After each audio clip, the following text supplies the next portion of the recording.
Dear anti-Zionists, I'm willing to give you all the historical claims. For the sake of the argument, I'm willing to concede to Koestler's one nation solemnly promised to a second nation the country of a third, the Nakba, the displacements, the settlement expansions. For the sake of this argument, I concede to all of it. Now what?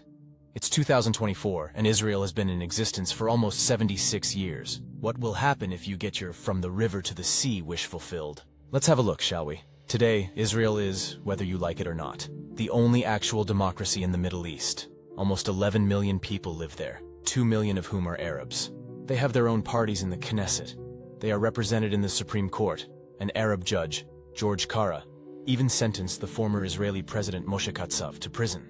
In fact, there is no country on earth where Arabs, particularly Muslim women, are as successful, as free, as represented, and as equal as in Israel.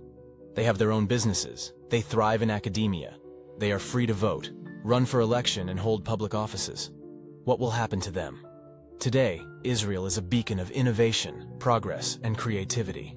This tiny nation has one of the best healthcare systems in the world, one of the most thriving tech sectors in the world, leading research and educational institutions.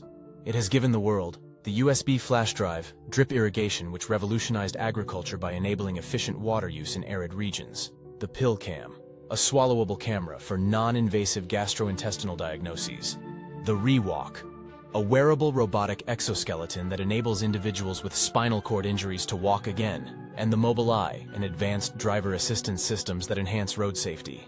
As the COVID-19 pandemic was sweeping the world, Israel led from the front in both vaccine development and distribution, nationally and locally. The average life expectancy in Israel is 83 years old, 10 more than the global average, and a whole 14 years more than the average life expectancy in Islamic countries. All of that will of course vanish, which I'm sure is a price you're willing to pay. But have you asked what will take its place? This new country? Palestine? What will it look like? Which Islamic country will be the blueprint? Iran? Egypt? Lebanon? Who will run it? You say, from the river to the sea, Palestine will be free. But what do you mean by free? Do you, as Haj Amin al-Husseini committed to Hitler, want it to be Judenrein, free of Jews? Is that your only qualification? Or do you envision liberty with human rights, democracy, and liberal values? If so, which factions do you know of who advocate for this in Palestine? Hamas, Hezbollah, Iran. In fact, can you name a single Islamic country where that is a reality? Can you name a single one of the 22 Arab-majority countries on earth where women have equal rights to men? Where non-Muslims have the same rights as Muslims? Where Jews are welcome? And what will happen to the 7 million Jews living in Israel?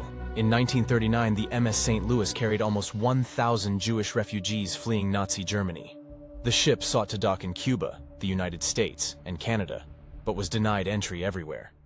Ultimately, it was forced to return to Europe, where more than a third of its passengers ended up in concentration camps. Israel is the only guarantee on earth that this will never happen again. That regardless of what happens anywhere else in the world, this tiny nation in the Middle East, approximately as small as Wales or New Jersey, Jews will always have a home. What will happen to them? Should they go to Iraq, from which more than 130,000 Jews were expelled in 1948? Or Algeria, where 140,000 were expelled for the crime of being Jewish? Or Egypt, where 75,000 were expelled? Where should 7 million Jews go? So let's say you are right about all the historical claims you make. Now what?